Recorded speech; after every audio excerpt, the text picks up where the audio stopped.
All right, what's up, everybody? This is GN. I'm here with Rob. You may know him as the guy behind McDojo Life. Yes, sir.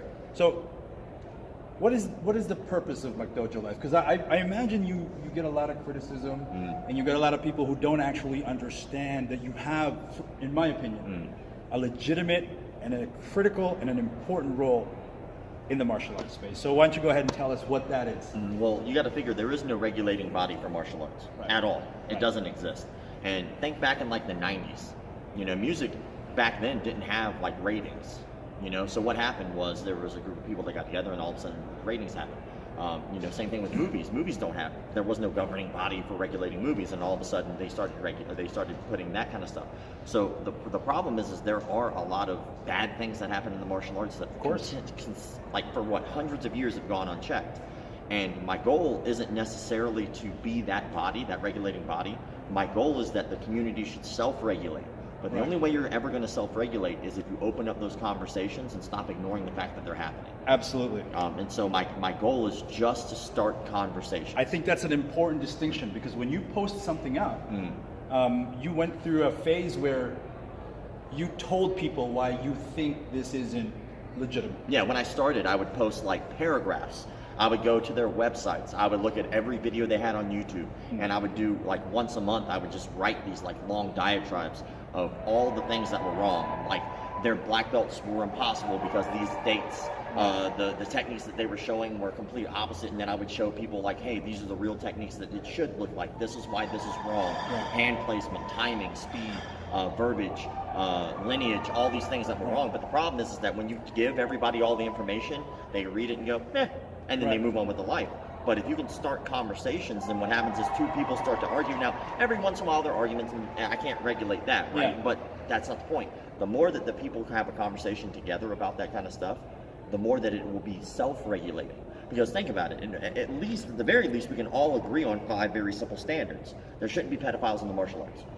I think we can all agree with that, right? But they exist. Right. I know that that's a crazy thing to think, right? But for instance, there's a guy, Warriors Cove. He has 3 jiu-jitsu academies. He was convicted of molesting a 15-year-old girl in his house, but he got a plea deal, and the deal allowed him not to be put on some type of a registry. So he still owns those studios, and he still teaches around children. So we as martial artists, most people go, well, if I just do what I'm supposed to be doing, and I ignore everybody else, and I do the best I can do, then that will just make things better, you know? But it's kind of like if we ignore that kind of stuff, then we're just as bad as them for not calling it out. Absolutely. Because what's going to happen is another person's going to get molested. Right. And if we already are aware of this information that's out there, and we say and do absolutely nothing, that makes us just as guilty. That you know, and so if we're about integrity and honor and discipline, and yet we can look at somebody being a giant piece of crap over there and just go, you know what? You just teach them people that bullshit. You know what, you molest them kids, have fun. Then the problem is that we're just as bad as they are. And no one addresses it. No one seems to give a shit. There are people out there who are ripping people off. They'll open up martial arts studios. They'll be there for a month. They'll get their first month's payment. They'll get their down payment, you know, all that. Then the next month, that payment will come out. They'll close up shop and leave, and you never hear from them again. So they get ripped off for thousands of dollars, and the person opens up another shop somewhere else under a different name. You know, and like, I wish that this was just shit I was making up, but the truth is there are documented cases of it. And all I do is just put it out there for people to see. These are obviously extreme cases. I'm not saying they don't exist, but where do you draw the line, for example, with somebody doing some, you know, fancy knife thing, or, you know what I mean? Well, that's not up to me. Right. That's not up to me. But you post it up. Well, it depends on what's being posted. Right. Context is huge. So whenever I get a video, right, and somebody goes, hey man, you're taking that out of context, I always am open to saying, give me the context. Because then what I do is I follow up with that. So for instance, 2 videos, right? There was one video I posted up of a Systema. I don't know how familiar you are with Systema. But it was a gentleman doing a demonstration. There was 2 guys, with knives, and he's barely touching them, and knives are flying out of their hand, they're falling down. And then, so what do? I have to do the due diligence and research to understand. So what do? I go to the very figurehead, the top, Mikhail, I do believe. Sure. The guy who started it. And I go, okay, well, let's look at videos of him. And they're even worse, of him laying on his stomach, somebody's holding his chest, and the guy flies back 20 feet. And then, so what I say is, okay, since even the top guy cannot provide any type of context to what's going on, yeah, I'm going to call you out for it. And then somebody was like, well, hey, that's out of context. Okay, cool. Well, since it's out of context, let's have a dialogue. And so I went on this guy's podcast, and we had an open discussion. Right. But then even after that, we couldn't come to some sort of agreement, because if you're going to do a demonstration, you're demonstrating something. And usually with anything, Kali, Eskrima, jiu-jitsu, karate, boxing, Sure. I should be able to pause at any given moment during a demonstration and say, what is that for? Right. And you should be able to go, oh, it's because of this. Yeah, build And that's- attributes, do this, do exactly. that, You know, develop this this. is the block, or this is for timing, distancing, or this is Right. the technique because it's a part of it because. Absolutely. But when I say, okay, pause, and you can't give me absolutely any definitive answer as to why, Right. well, it's bullshit. It's just bullshit. Right. It's not real. And what's going to happen is if your martial art is left up to interpretation, like George Dillman, for instance. Sure. So George Dillman knocks people out with his mind. His mind. Now, we can all laugh at that because we know that's utter bullshit, but there are thousands of people who agree that this is a thing. Salat, Indonesian Salat. If you go actually to Indonesia, not necessarily the Salat that comes over here because a lot of the religious stuff doesn't come with it, but like if you go to Indonesia, I mean, I've seen video of a martial arts demonstration where they had 10 people lined up, laying down on their stomach, Yeah. and a truck runs them over. And because they don't call it chi over there, they call it something else, but it's like an inner spirituality, Bikrat or something like that. But It's not they coming. they run it over. They run these people over, and a person died. The truck goes boop, kills the person, and it keeps running over him. Everybody else was okay. I guess it disperses the energy. But the first dude's dead for what? It's a martial arts demonstration. You know what I'm saying? But because that religion and Right. that spirituality has been blended in there, they really believe. Bro, here's another example people know. The guy like wraps his arm in the energy, Yeah. and then he takes a machete and he I've seen chops that. his arm, Yeah, and it it's silly. cuts him. And he's like, oh my God, I can't believe that. But that's because these people have been brainwashed, truly ingrained in their Right. culture that this is a real thing. Let me ask you a question. I'm logic, science based, right? So this is kind of a loaded question. No, that's okay. To what degree do you feel that things like no touch and knocking you out with my mind, do you attribute a percentage? Do you keep a window open that there may be something that we don't understand? Oh, fuck yeah, of course. You do, right? Yo, think about it. That- Think that's about cool. it. There That's are cool plenty that- of things that we don't understand. I'm of the opinion that I don't know. I like you, man. That's But I'm of the opinion that I don't know. Yeah. Imagine if tomorrow I was wrong. right. What And would then- you do? What would I do? I would stop doing jiu-jitsu. I'd never kickbox again, and I'd put all my energy in knocking people out with my mind. it leads me to another question: is what's the wrongest you've been in your McDojo life journey? Let's see. I have to think about that. Man, it's tough. Or give me an example of when you were wrong and what actions did you take to correct that? Man, I did do a review. I posted up this video, and it was a video, most people know it was a very famous video of an Aikido guy in an MMA gym, and he gets just the dog shit slapped out of him. Everybody has seen this video. Yes. And then after that, the video stops. Then it starts again, and then they're going, and the guy's way more timid. He gets double legged and taken down. And then so there was a real split in the community about like either that was really messed up or okay, you got your just desserts. Right. And I'm always in that middle. I like it's always both. There's somewhere in the middle is the truth, right? Right. And so I posted it up, but it was so split. There were so many people who were like, this is fucked up. And there were so many people that he had it coming. I was like, I have to know more. And so what I did was I contacted both of them. The guy who was in the Aikido guy was a guy named Cyan, and he has a YouTube channel or whatever, and then he was posting updates about it. And the other guy was just a brown belt in Jiu-Jitsu, and he was in an MMA gym, and they were training. Well, come to find out that when you look at the video, there's no context. So you don't know why. Right. And I was like, well, I love context, let's find out. I invited them both to come onto the show and talk. Yeah. The one guy, the Aikido guy, just never answered me, and he decided he didn't want to do it, I guess, because he didn't answer me. Right. But the other guy, the guy who slapped him, he was all about it. And I was like, cool, well, at least I get one side of the story.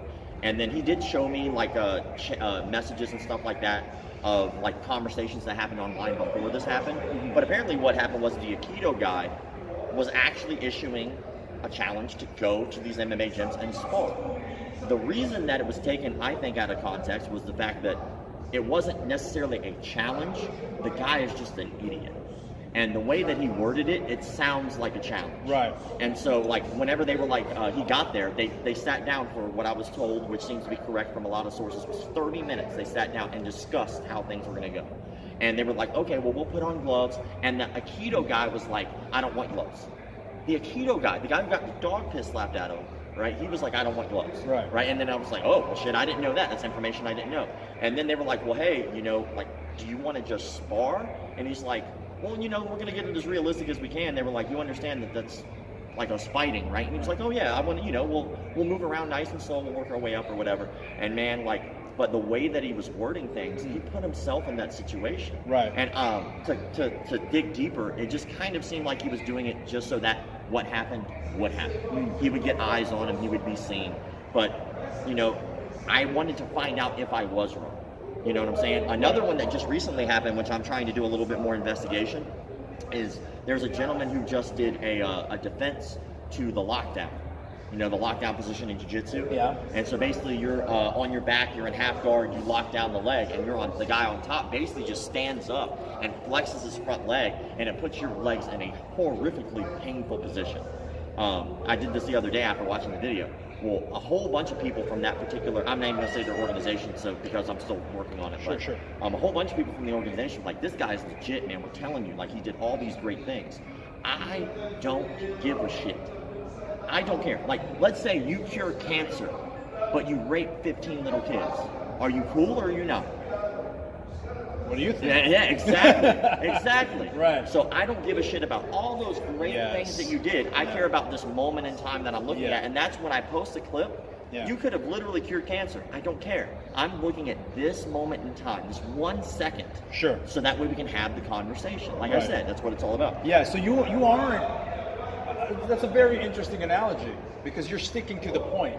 It's not that this guy, blah, blah, blah, blah. We're talking about this. Let's Just talk for one about moment. this. And that's very hard for martial artists. Yeah. Well, because you want to think about, like, especially if it's your Very mentor. hard. Right. We put all these people on high pedestals. Right. High pedestals. I put my instructor on a pedestal. I still do this with a lot of people that I meet in the industry, and I need to stop. But the goal is, like, we're people. We all make mistakes. I'm literally drinking a beer right now. There'll be half the martial artists out there going, you need to take care of your body a little better, blah, blah, blah. Fuck you. We all have vices. We all have vices. Yeah. And the thing is that I'm just trying to make sure that people understand that your instructor is not a god. He is a human being. Bro, he will make mistakes. You're preaching to the choir. You're preaching to the choir. And here's the cool thing, man. I'm seeing the tide turn. I'm seeing that. I mean, that's never going to go away. No. Because humans are broken, and people like fixing broken. Yeah. There's such an imbalance between the instructor-student relationship. We really need to assess what that relationship is for us to have clarity. Without it, it's, he can't do no wrong. Yeah. So let me ask you a question. Why do you subject yourself to this? Because you must get death threats and hate mail and fuck yous and who the fuck are you? Yeah.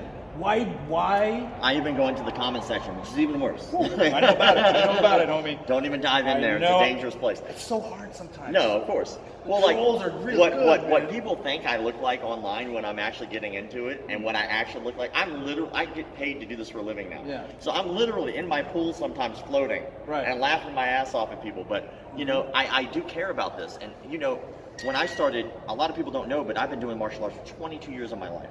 It's been something that has meant so much to me, and I've done run the gamut. I've done full contact boxing, full contact kickboxing. I've helped train MMA fighters to get ready for their fights. I've been a striking coach for a very long time. I've taught kids. I've done summer camps. I've owned a martial arts studio for 4 years. I've been a program director for years.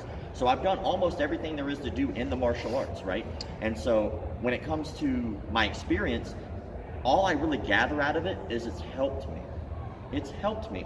Every time I helped a kid, it made me a better instructor. It made me have to go, okay, well, this kid has this issue, let's help him. And it makes you a better human being because you're constantly giving, right? Well, the problem is a lot of us are selfish as fuck. We're very selfish people. Fighters are the most selfish because it's all about my training camp. I need to win, me, right? Yeah, Because, you have to. Yeah, because you're the only one in the ring. Yeah. But there's a point where you have to give back. Well, if I owned a martial arts studio and that was the path that I went, I can give back to let's say I ran a great one, 400 students, Right. I can get back to 400 students and the community. With this, I have 300,000 eyeballs on me. So this is a better way for me to reach more people, to help more people. Right. And if I die tomorrow, Right. what would be better for the community? If I can help these 400 or if I can help these 300,000? Do you understand, and I'm sure you do, but I'm going to ask it anyway, that there's a flip side to that. Your 300,000 can serve, but if you make a mistake, it can really hurt somebody. Oh, yeah. And the ripple effects of that can be real. And I don't take that lightly. I do not take that lightly. Good. That is like people like, you don't understand, you don't know. And there are always going to be people who are butthurt. It doesn't matter. I can literally say, man, it's a great day outside. And there'll be 50 people that go, who are you to tell me what kind of day it is? It's like, well, it's my opinion. But like when it comes to like things, I keep myself pretty strict with most things. Unless I know for a fact that you are a giant piece of garbage human being. Right. I don't ever tag you. I know who you are. Trust me, I know exactly who these people are. I have all of their information. I have their cell phone numbers, their emails, their addresses. I have all that information just in my pocket, ready to go. So just in case they get too crazy, just in case they get too crazy, I'm like, I always have it, and I'm always respectful. Like, I call people out who threaten me. Yeah. Sometimes, if the threat gets too much. Right. So like, if it's just like in the comment section, like I kick your ass, don't care. Sure. Obviously, you got to take a number for that. I mean, there's Right. plenty of people want to kick my ass. But when it comes to like them sending me like, they start to spam my inbox and they're like, dude, they won't leave me alone or stuff like that, I'll warn them. I literally do the exact same thing with every person. Yeah. Never changes. Hey man, do me a favor, go ahead and stop please. You're gonna make this worse, all right? It's not gonna get any better. This isn't gonna go the way you think it's gonna go. Yeah. I literally type exactly that. This will not go the way you think this will go, please stop. And then what happens? They keep going. I go, okay, how about this? What I'm going to do is I'm going to contact your instructor in your studio and let them know that you are representing them in this way, because they always are. It's always some dude who's got like the name of their school and they're always like, yo, you should come to my school so I can beat you down. Like, you're opening up your doors for a lawsuit, right? What happens if I'm crazy enough to go do that and I shoot somebody when I get there, or I get there and I kill you? There are crazy people on the internet. And so I always contact the studio first. 90% of the time, studio squashes them. They go, hey, we're sorry. Yeah, we'll leave you be. All right, cool, because that's respectful. I leave them be. I don't say anything past it. But every once in a while, a studio's like, yeah, what are you going to do about it? Mm-hmm. Okay, you asked for it, and I bring down the fucking hammer right on top of them. Names, addresses, phone numbers, all the details, because think about it. What is our job? Is that how we're supposed to represent? Because you're not just representing your school. You're representing the martial arts as a whole. And if a new student who was looking at your Instagram goes, man, this guy, our studio really wants to kick this guy's ass, they're learning that behavior. And it's going to be cool with them, because we talked about it, they put people on pedestals. Right. So now instead of having one head instructor who's a dick, you have a head instructor who's teaching people how to be dicks. Right. And like, what are you going to do with that? And then what am I supposed to do? Because like, we're in a convention right now. How many, there's like a couple thousand people here? How many of those people do you think? Maybe hundreds. Yeah. I mean, in Vegas in general, right? Yeah. But how many? There's a couple hundred people here in this building, right? I guarantee you, at least one of those people know who I am. They don't like me, and they're not saying anything to me at all. What happens if one of those people who don't like me were one of those people who threaten my life, and they decide to follow me to my hotel and shoot me outside of it? Right. Which is a very real possibility. And like you said, why do I subject myself to this? I know all about it, bro. And it's like, I'm not worried about the chi. I'm worried about getting shot, because those are the threats I get. And so... But here's the thing, man. It's the thing you need to worry about is the ones who don't vocalize that. Oh. You guys who go, I'm going to fucking find you. Yeah, they're not going to do shit. They're not going to do shit. Yeah. And it's that, for me, that's the scariest part. It's the ones I don't hear about who feel a certain way about me. So I just wanted to share that. Yeah. Hey, listen, I may not agree necessarily. How long have you been doing this? 5 years. 5 years. So a little over now. I'm almost at 6. And you're evolving, right? You're learning something. Well, yeah, it doesn't stay the same. It doesn't stay the same. It hasn't ever stayed the same. What do you want people to know about you? I mean, it's not really about me. Like, anytime that I post stuff up of me, it's more Forget about McDojo. What I feel like you have this. You want to help people. I know this. I'm actually not sure how to ask the question. How to ask this question? Yeah. Because I do think just the name. If you appear on McDojo Life, it's an indictment. No matter how you try to clean it up and say I'm just having a conversation about it, believe me, I think that's critical. I think that is needed. But because it's on McDojo Life, it's not often that you get an opportunity for a resolution, right? So I think your intention is noble, actually, and I think you put yourself on the line for this, and I believe that you're authentic and that you want things to change for the better.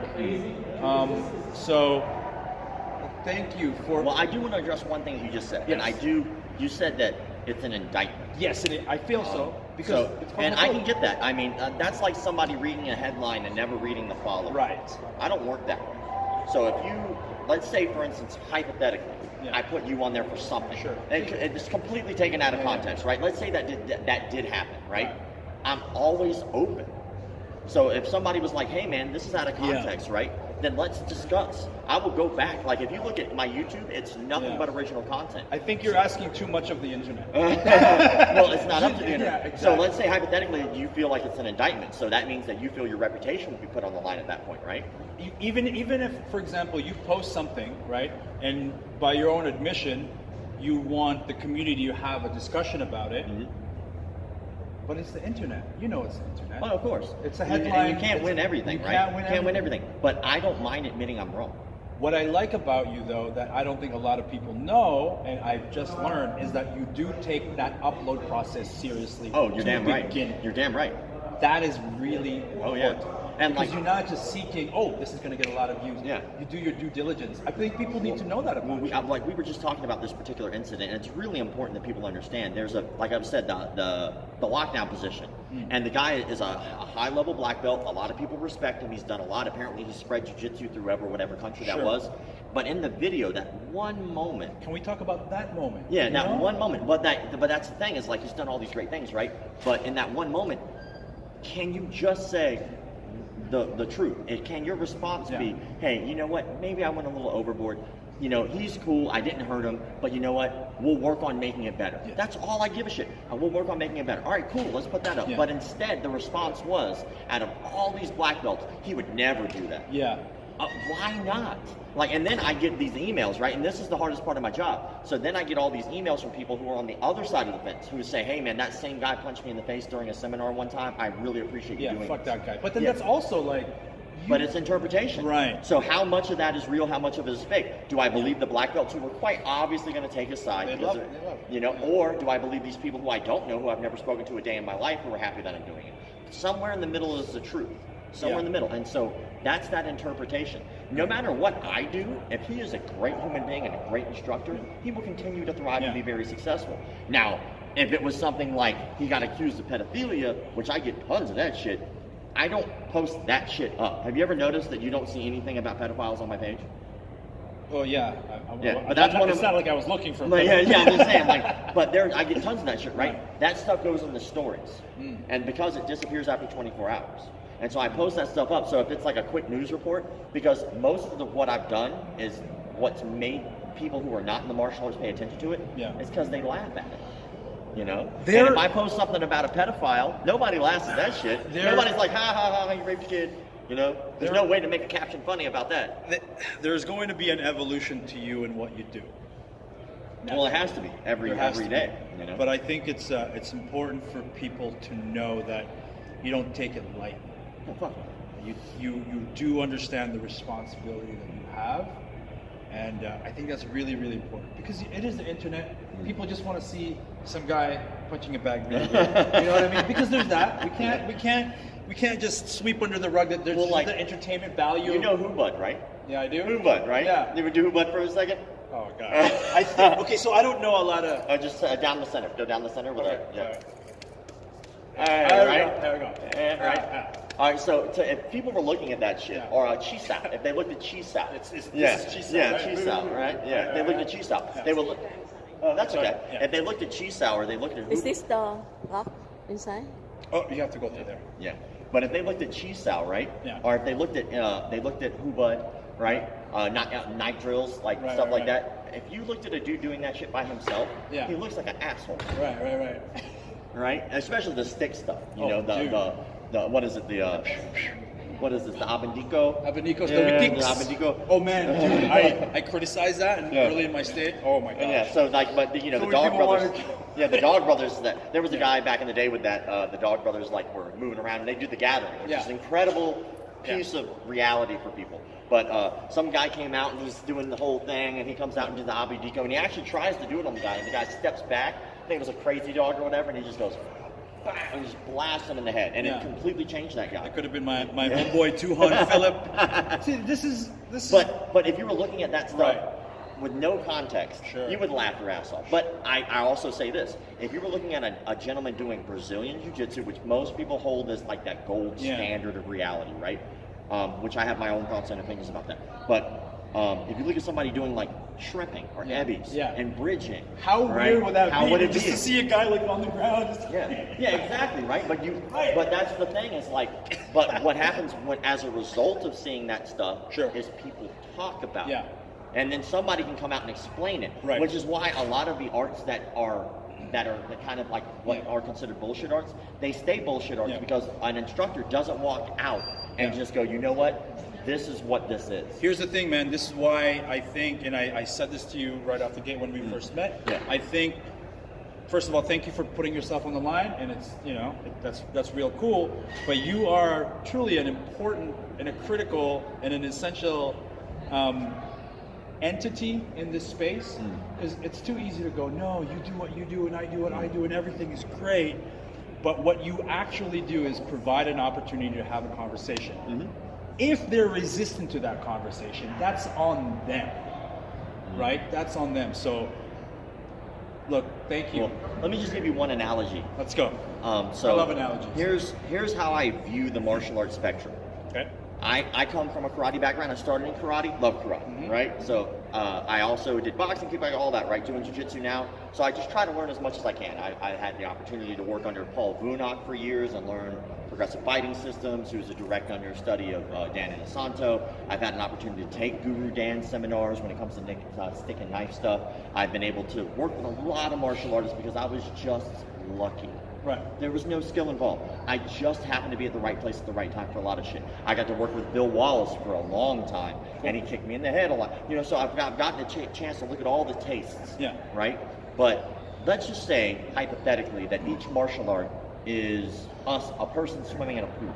And we're in a public swimming pool, and karate is swimming around having a good time. Capoeira is doing flippies in the pool, right? Aikido, I'm in. You know, he's he's special, but he's having fun. You know, everybody's in the pool. And then here comes George Dillman, and he walks up to the edge of the pool and he pulls his dick out in the public pool and he pisses into the pool. And now what's happening now, what has happened up for years, is all the people who are in the pool go, you know what? If we're just having fun in the pool, he'll eventually go away.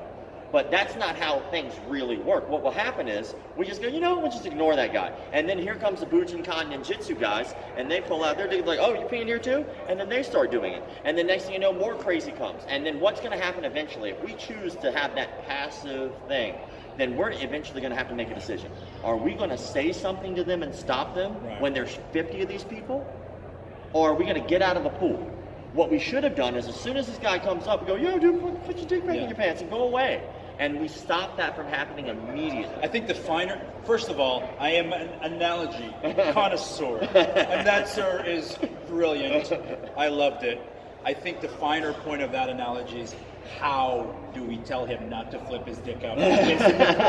Right? Well, because that is, do you go, hey, fuck off? Or can we head him off on his way to the pool? Well, so here's my theory. Or do we say it once his dick's already in hand and now he's got to clinch to stop? Right? Well, Tell me about this theory. Well, you got to figure right now we're already past that. They're already peeing in the pool.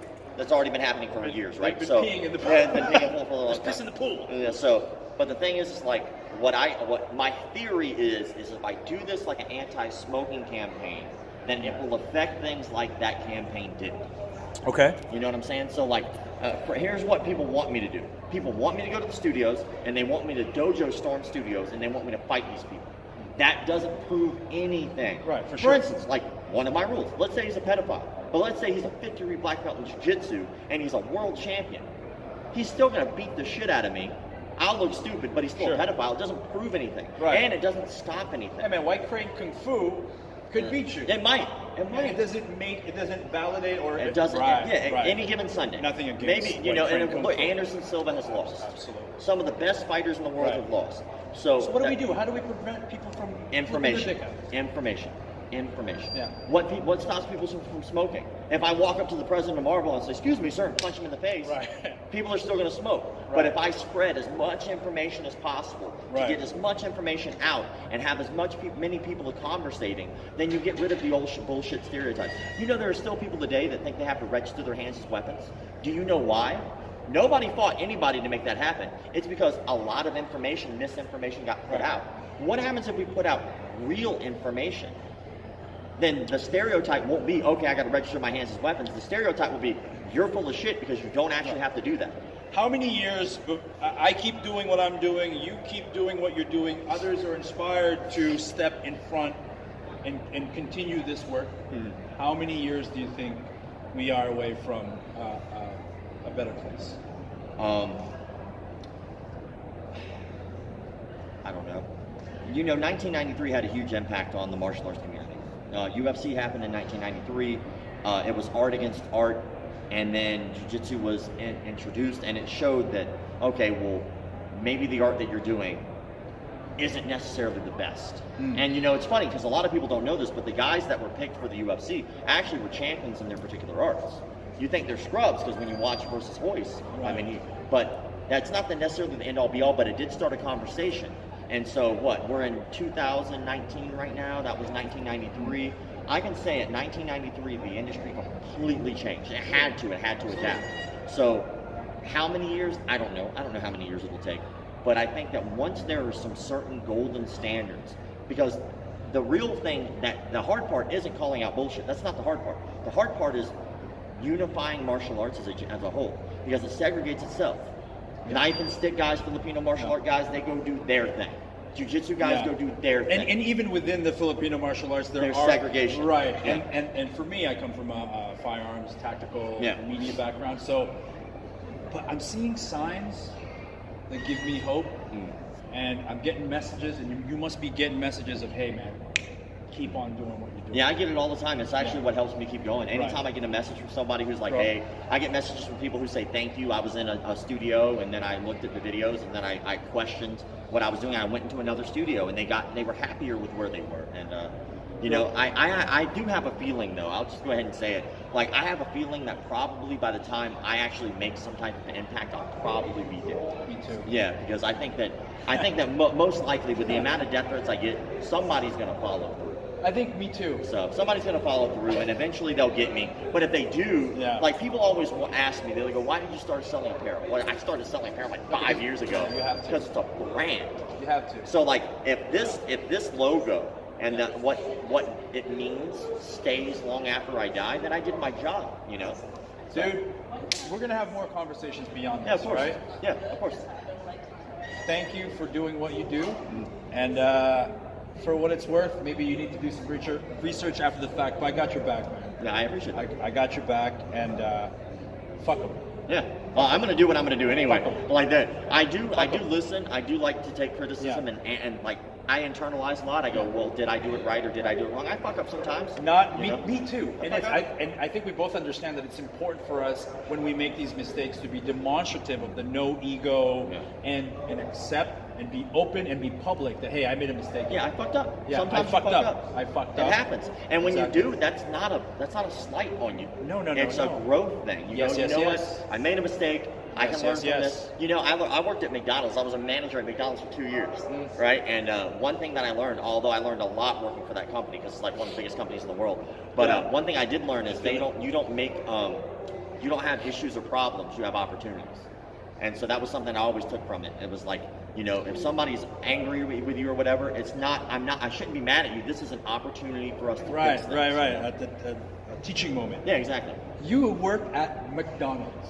I did work at a McDonald's. This guy, there's layers to you. Oh, wait, hold on 1 second so I don't get sued. Hey, McDojo Life has absolutely no way or affiliation with McDonald's. It's not about McDonald's. I don't give a fuck about McDonald's. McDonald's is delicious. Right. I eat it from time to time. I think it's an accepted fact, and enough people have used it. I think you're safe. Yeah.